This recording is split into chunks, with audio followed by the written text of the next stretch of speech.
Good evening. This is the special coverage of the coronavirus crisis using the combined forces of News 5 and Signal TV's One News, Radyo 5 and 1PH. The Interior Department has welcomed the move by the Supreme Court to decongest Philippine jails by allowing reduced bail for poor prisoners. In an administrative circular dated April 30, the High Court moved to allow reduced bail for indigent prisoners seeking temporary release amid a health crisis. Minor offenders who cannot afford bail may also be released by way of recognizance. The DILG says the Bureau of Jail Management and Penology, or BJMP, will prioritize the release of qualified inmates that have contracted the virus. The department says some 3,000 prisoners in various BJMP facilities in the country are qualified for release.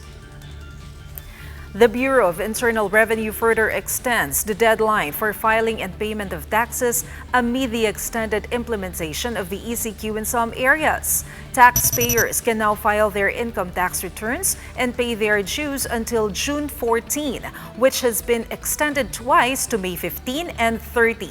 Likewise, deadline for filing value-added tax returns and tax amnesty on delinquencies were pushed to May 30 and June 22, respectively. The Health Department urges the sports community in the country to make their future plans suitable to the so-called new normal. In an interview with 1PH Powered Play, Health Undersecretary Maria Rosario Vergeres says that sports events might not be allowed soon because the virus is still spreading in the country. Under the quarantine guidelines, sports competitions and events are not allowed. Vergeres also clarifies that it is safe to do outside exercises like jogging and biking. However, she discourages it because it might attract a lot of people to go outside. Maaari na isang tao, safe yan, di ba? Pero kung marami na kayong tumatakbo, marami na kayong magbabike, marami na kayong lalabas, iyan ay hindi na magiging safe. Kaya nga ayaw nating payagan sa ngayon kasi susunod lahat at ito ay magiging source ng pagkakahawa-hawa ng tao. A fire erupted in a residential area in Barangay Maharlika, Taguig. Around 30 families were affected after the fire razed their houses near a mosque. A man was killed after being trapped in his house where the blaze started. His family was able to survive and said the man was fixing electric wires when the fire ignited. Most of the survivors were Muslim families who were fasting in observance of Ramadan. They are currently taking shelter at an evacuation center.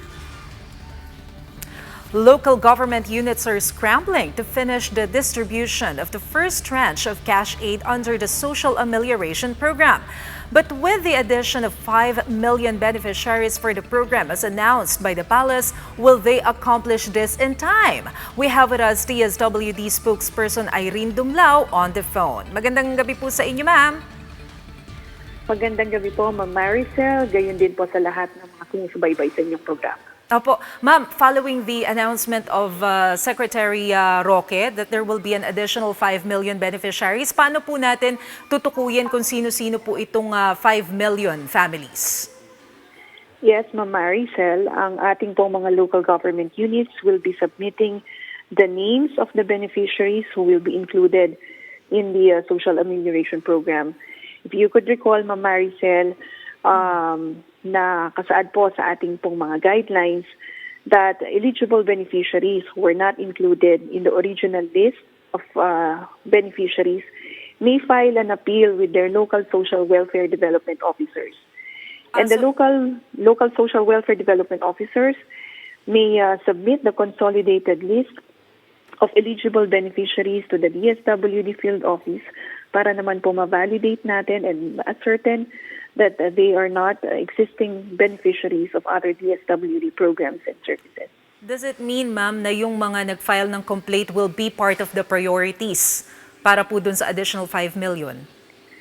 Well, yes, Ma'am Maricel, provided na sila po ay hindi po mga existing beneficiaries ng DSWD programs and services. Pero ma'am, paano yan? Kasi po ang DILG nag-set po ng 7 days na deadline for the LGUs na ma-distribute lahat yung first tranche dun sa beneficiaries. So, given na magkakaroon po ng additional 5 million, what will happen po doon sa 7 days na deadline? Well, we will have to discuss this with the Department of Interior and Local Government. And apart from that, we will also have to discuss this with the local government units. Dahil nga po sila yung ating partner in the implementation of SAP and sila po yung nakakakilala doon sa mga additional na beneficiaries or yung pinatawag po nating left out. Sila rin po ang mag-identify ng distribution points and distribution strategies. So kinakailangan pag-usapan ito namin with the local government units. But we only have 200 billion pesos po allotted for the 18 million families based on the Bayanihan Act. So saan po natin kukunin yung funds for the additional 5 million? Well, yes, Ma'am Maricel, gaya rin po ang mga nauna nating pronouncements. Ang DSWD, once we receive the consolidated list of eligible beneficiaries who have been left out, and ito po ay na-validate natin, ito naman po ay i-discuss natin sa ating mga economic managers para may consider at mabigyan din po ng karagdagang pondo. So baka dito papasok, ma'am, yung supplemental budget? Well, we will leave it to our economic managers to discuss that po. Ma'am, you mentioned earlier na ipagpapaubaya po natin sa LGU yung list ng additional 5 million. Pero some of the LGUs po, meron silang mga concerns, specifically yung Navota. Si Mayor Toby Chanco po ang sinasabi, dapat magbigay na lamang daw po nung listahanan yung DSWD para mas madali daw yung pag-identify doon sa mga valid o yung mga pwedeng benepisyaryo. Ano po yung tugon natin dito? Unang-una po, gaya nga po ng lagi nating sinasabi, ang DSWD naman po ay nakikipag-ugnayan sa mga local government units. At tayo rin po ay nakikinig sa kanila po mga suhestyon at rekomendasyon para po mas mapaayos natin itong implementation ng SAP. Ito po ay pag-uusapan ng field office natin in the National Capital Region with the different local chief executives para po ma-determine natin how to expedite the process of not only identifying the beneficiaries, but also in the distribution of the aid.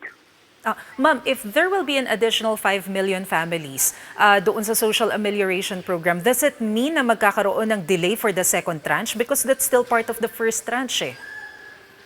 Well, ang naging pronouncement rin naman po ng ating butihing secretary, kung ano po yung nauna na nabigyan ng ayuda at kung ready naman na po yung liquidation reports ng ating mga local government units, maaari naman po nilang itong isumiti na sa DSWD para maumpisahan na po natin yung post-payout validation and ma-facilitate na rin po yung release of the second tranche. I see. So kahit partial liquidation at kahit hindi pa natatapos yung 5 million na distribution, pwede nang simulan yung second tranche. Tama po kayo, Ma'am Maricel. All right. Sige po, ma'am. Maraming salamat po sa inyo, DSWD spokesperson Irene Dumlao. That's the latest on the enhanced and expanded community quarantine. For more updates, follow News 5, the Philippine Star, and Business World Online. I'm Maricel Halili. We are One News.